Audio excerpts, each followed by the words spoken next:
everybody, welcome to Red Wings Rant, where tirades and impassioned pleas for your Detroit Red Wings finally have a home. Mike, today we've got a very special guest with me.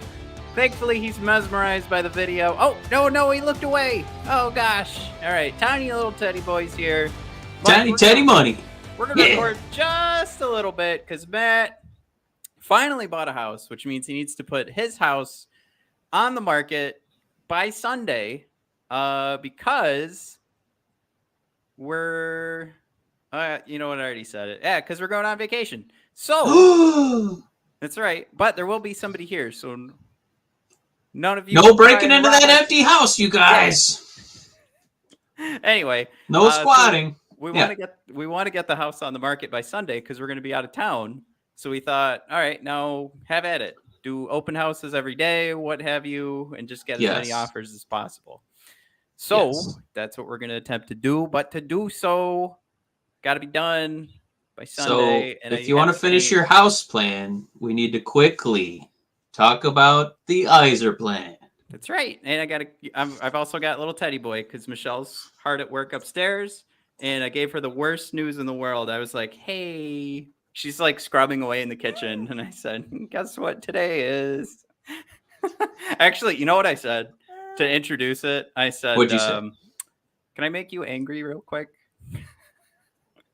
That's okay. Equally irresponsible on my side. Becky is outside with essentially, we'll call him my father-in-law, redoing the walkway into my house. And I walked right past him and said, hey, looks great. And then I got a cold beer, and now I'm looking at Teddy Boy on a podcast. So things are going well for the old Red Wings Rant boys, let me tell you. Well, one of our problem areas with Red Wings Rant is getting our schedules to sync up with Curtis. Curtis, what's going on? Curtis is aboard. So he's here, and we just announced this is probably going to be one of our shorter episodes because I've got to get back to work, and of course I have my little one here, and he is not going to let us go for an hour. So the time is ticking. But Curtis, I'm so glad you're aboard. He does call out, is Art Van still part of the Yzerplan?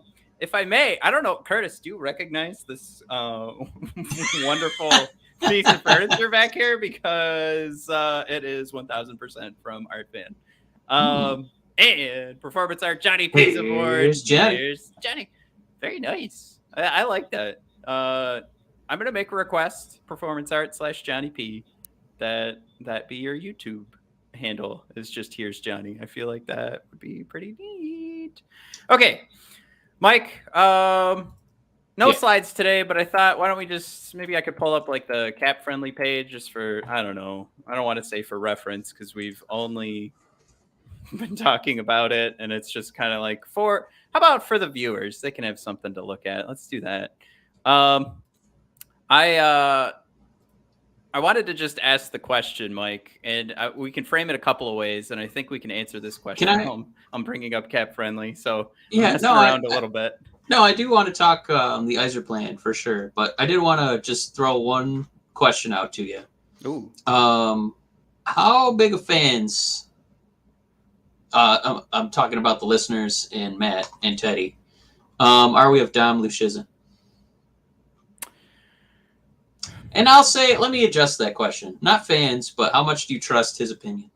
I trust it. I think he's been in line. I think it's just like you have to look at his stuff and also realize that his analytics are not the be all end all, but it is a wonderful ingredient to help tell the story.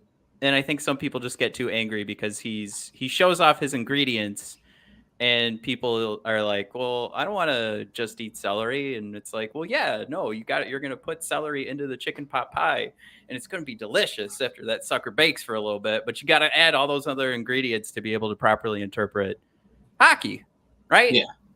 Is that fair? Did I answer that incorrectly? Was that not the fun answer? It's not a fun answer. I only ask because he published an article this week on The Athletic talking about the 10 worst contracts in the National Hockey League. Oh God. And the Red Wings did have one member of that list. Came in at number 10, so there are 9 worst contracts, but I think a lot of those have a larger average annual value. Matt, if you were to ballpark guess, you have not read this article, which Red Wing made this list? Based on everything we've been talking about with the Ben Chiarot results on his. Oh, Matt! I know we're talking about Dom, and I'm going to bring up Jay Fresh's analytics. So I'm going to guess it's Ben Chiarot. Matt, on the first guess, bravo, sir. Yes. Based on the projections, not too good, Bob. The WAR, we're looking at about negative 3.2 wins over the length of the contract, so only negative 0.8 per season, right? Not too bad. Right. And then he valued the contract itself. He's making 3.5, and on the market, he's actually worse. He's worth negative $500,000. Not good. Not ideal. So technically, he should be paying us to be on the ice. Got to throw out there. Chewy's aboard. He says hello to us and the kiddo, and his guess was Benny Chiarot. Chewy, you're really good at this game. But yeah, I mean, he's taken a lot into it. Like point production, where he's going to be, on the Red Wing defenseman hierarchy, especially because he's estimating it's a lot of money to be paying for a third pairing guy and potentially your sixth best defenseman. If you want to use that word, but he factors in the age, he factors in the length of the deal. We're going to be paying Ben, I think was it 4.8 officially into his age 35 season. Yeah, and I'd have to point out how scared we were to see Mark Stahl come aboard. Because I think if we look back at the Mark Stahl career, and his contract was cheaper, so that has to be pointed out. We may overpaying for free agents is kind of what happened, and don't forget, Mark Stahl was a part of. He had a pretty hefty contract when he came aboard too, but that second year was a little bit easier to stomach. But you got paid a draft pick. Anyway, I'm talking about trading, and then of course you pick up a guy in free agency. You're going to overpay. We talk about that all the time, which is kind of why I've leaned in the direction, and we've talked about in the past, that if you're going to go into free agency, you should go for the best of the best, which I talk out of both sides of my mouth because I've been pretty excited about this free agency period. And, we went a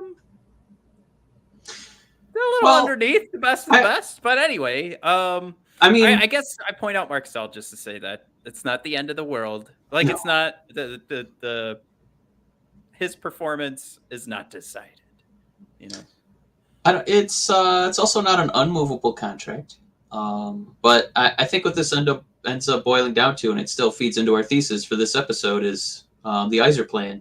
So, I mean, are you going to put more eggs in the Lucizen basket or the Yzerman basket? He always says it's like loose chicken, so it's loose chizen. Loose chizen? Yeah. In the loose chicken's basket or the Yzerman basket? Well, then I'd go, what's experience tell you? Be afraid of Mark Stahl, but then walk away with him being a fan favorite and knowing that they found a way to use him properly. Yeah. Is that fair? Hey. It is. Hey, little man. Stop trying to grab the microphone. He's trying to drop the mic. He's like, we made our point. Let's move on. Yeah, next topic. Thanks, Teddy. But yeah, I guess I know you wanted to do kind of an overarching, where we're at based on, this free agency period in the Yzerplan timeline. And our draft. And your draft. Yeah. So I guess what I asked was where are we at in the timeline? And it's all right, so then what's the end game, right? So the end game, I think, is a successful team.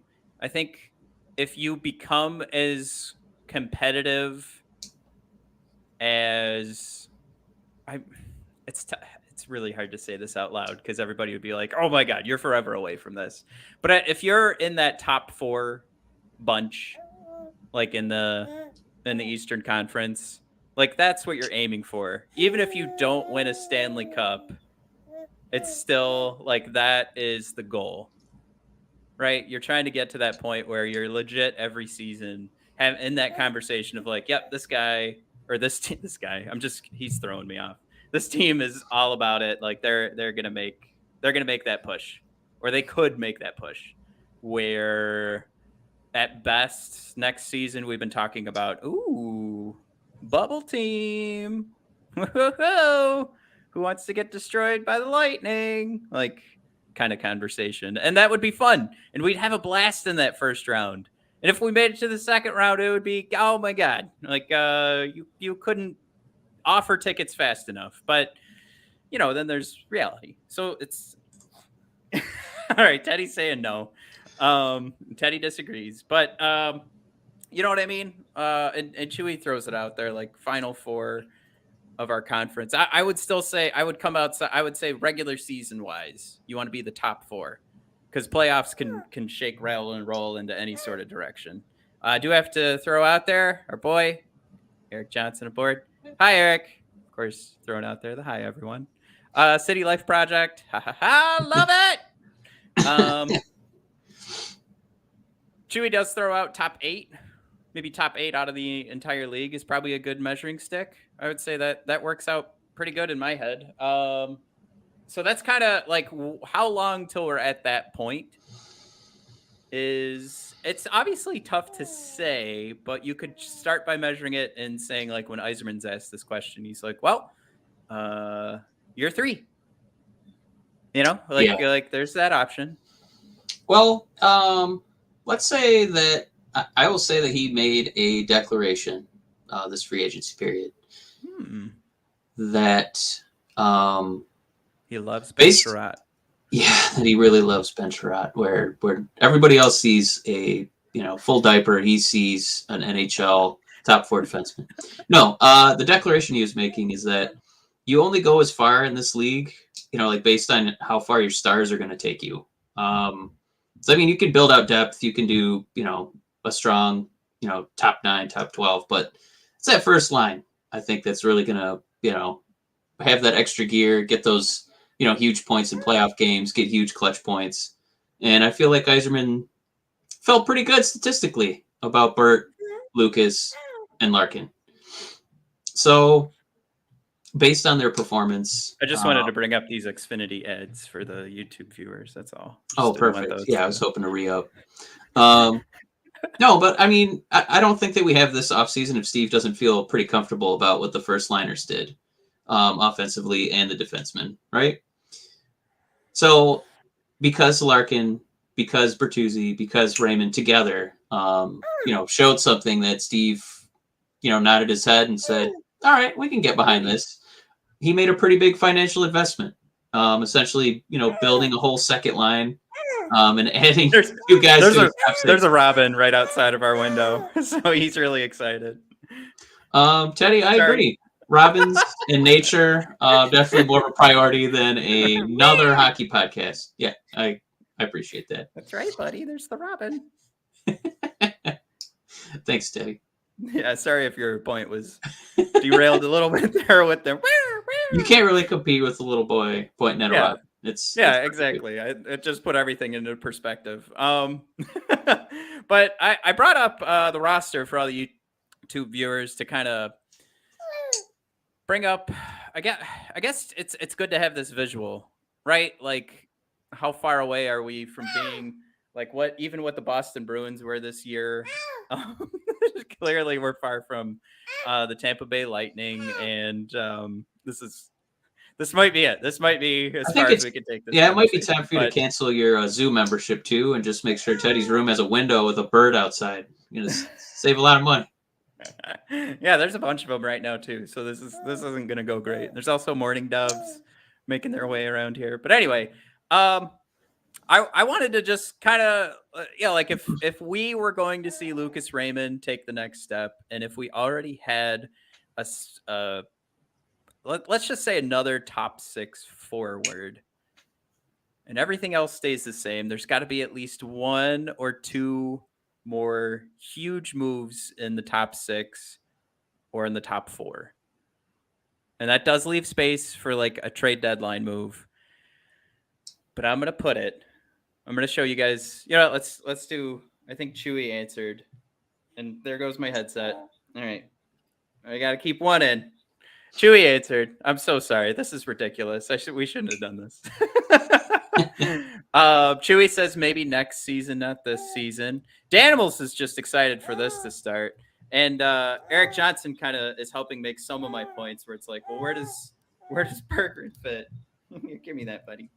And it's just one of those things. If one of the guys that we've already drafted that's on this team is going to end up filling out that top 6, and not just like being a part of it, I mean filling it out. Like, nope, that guy's top 6, no problem. I still say 3 years. From now? Yep. Well, are you? I don't think. Now, I don't think you, that's. I don't. You I say don't think, from now. Are you saying you're surprised that it's too short or too long? Because I'm not saying that's the year we win the cup. Oh, I'm saying we have the potential to be in that top 4 in the conference. So as far as expectations go and where we're at in the Yzerplan, I would say you would be pretty pissed off if you're Yzerman and you do not make the playoffs with this team. So at least that. So if there's like a natural progression of you making it and then actually winning a series and then a cup, yeah, 3 years is pretty close. I would say, what if we put it this way? Like, legit, the playoffs start and the Red Wings, it's no question. The first round, they should be like favored. You mean favored to win a series? But yeah, that first year we're favored to win that first round series. I would think that that's not this coming season. It's the next one. So this season's all about like surprises and getting feet wet. Oh my god. I feel because I'm anticipating like, more prospects coming up, like not guessing about Berggren, like seeing Berggren contribute, not wondering about Edvinsson, seeing Edvinsson contribute. And then we're going to have opportunities to be signing free agents. We saw this was going to be a sexy pool coming up this offseason. A lot of names, a lot of guys, and with some prime years left. So we're actually in a pretty ideal situation to like build it out next year. Yeah. And I think there's a lot of questions that if they get answered the right way, then this does get shortened. So here's the JK kind of throws out there. If Edvinsson, and by the way, hi JK, I don't recognize you in the chat. If Edvinsson goes as well as expected, and if Casper, of course this year's pick, is as good as we all want him to be, I say we at least make it to the finals in 3 years. JK, oh my gosh, my heart is a flutter. I hope. Now here's a crazy one. Christy, I'm glad we're not going long because this could be a huge conversation. But Christy throws out if Berggren isn't on the team, he would request a trade. Man, Chewy throws out there maybe wait 2 to 3 months of chemistry before they trade someone. I do. Christy is he's aggressive. I don't know if I was Berggren if I'd go that route. But I do like the sentiment. Like Chris is just confident, and we are all confident. I don't think he has quite the standing in the league that Matthew Tkachuk does. So he might have to wait a few more years. Yeah, like if Lucas Raymond got sent down, then I'd be like, if I was Lucas, I'd be like, well, wait, what are we doing here? But Berggren, right? Like I think there's still there isn't even space for him on this roster right now. Technically, there's no space for Berggren. I would put him. I trust him quite a bit. He would be on my roster, but technically, we could fill out a roster without Berggren. Yeah, it was just another kind of interesting little nugget going through the Athletic again, just trying to get my fill, waiting for the season to start. And they just had an article about top 50 prospects who are drafted. So that could be the past couple years, not necessarily this season. Yeah. I believe we had one name on that list or two. We had a single name. It was Edvinsson. Which makes sense. We might have had two. I think, no, we only had one. Really? Oh, my God. Yeah, Berggren did not make the list. There wasn't a Casper? Nope. No Casper. Oh, that's right. He was like third on the list for what do you call Just that? missed the cut. Yeah. Yeah, honorable mentions. Yeah. All right, Teddy's getting heavy here too. So For anybody who's coming in late, we did say we would do a shorter episode, and he's getting restless. But let's hone in on an answer here. We'll recap what our thought process. I will is. say, as far as the Yzerplan goes, this should be a playoff team. You should be one of the teams that's sniffing around and buying, because you have a lot of good trade chips. Your first round picks are still going to be in the teens, and you have prospects that are just on the cusp of being ready to play in the NHL. So if you get impatient, you got young guys, cheap guys, club control, and you got draft picks up the wazoo. So this should be a playoff year and a pretty exciting trade deadline. Quick shout out to Jared. What's going on? We're about to sign off. Eric does throw out, injuries do happen. So for any especially on this team, Berggren will probably be there opening night when Verona goes down. Yeah. Perron is too old, and we just go down the list. Zadina ineffective. Berggren will quickly be on the second line, so don't worry, guys. And I'm kind of in line with JK here, almost completely. Now that I look at both his comments, we need Berggren, Cross, Hannes, Soderblom, or one of these later round pick guys to be gems. And then he is predicting a star free agent in a couple years for a push. Because I think if you could get some of these guys to line up this roster, that's where Steve's making those trades where, McDonough's already out of Tampa this year, but that's where those trades start to happen. All right, we're counting down here. I'm losing my headset. That's where those final trades start to happen. You lose the guys that you drafted because you know that there's a specific piece you want to fit somewhere in the top 4 of the D. But that's where a couple of your draft picks have to hit. And I think we might have one at a Berggren. So to JK's point, throwing out a Hannes, I would love for Elmer, if it was Soderblom that was cracking the lineup and going any from excuse to say that guy's name every single game. Oh, yeah. Elmer Soderblom, Andy's a unicorn. Oof, please give me more. But all that being said, I do still feel like 3 years is the most accurate way, or not the most accurate way. Feels like that timeline where we can get 1 or 2 more of these guys to round out, figure out what's going on with these draft picks. Probably, I mean, we just kind of made fun of Ben Chiarot, but I think at some point that can't be in our top 4 for us to say, all right, now we are an ultra competitive team. But making those moves to get a guy like Ben Chiarot to move down the lineup is once that happens, that's when we're ready to roll. I do like all of our signings this year, and I do think they mean a lot of good.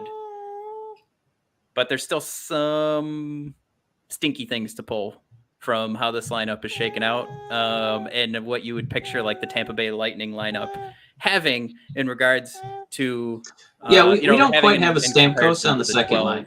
Yeah, the 12 forwards here, and if I may. Yeah. Yep. All right.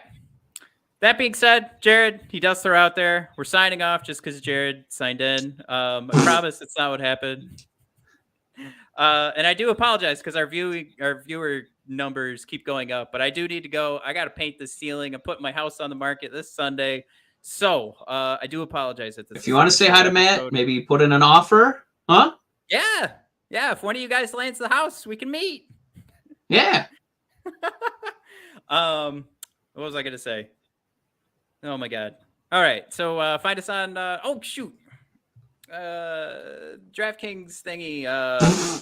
We got gonna shoehorn in the DraftKings Sportsbook, especially this summer, with tons of ways to bet on all your favorite sports. You can fuel your fandom and feel the heat of the season like never before. Plus, right now, DraftKings Sportsbook is giving the new customers a risk-free bet up to $1,000. That's right. Make your first bet up to $1,000, and if it doesn't win, you'll get another shot to cash in.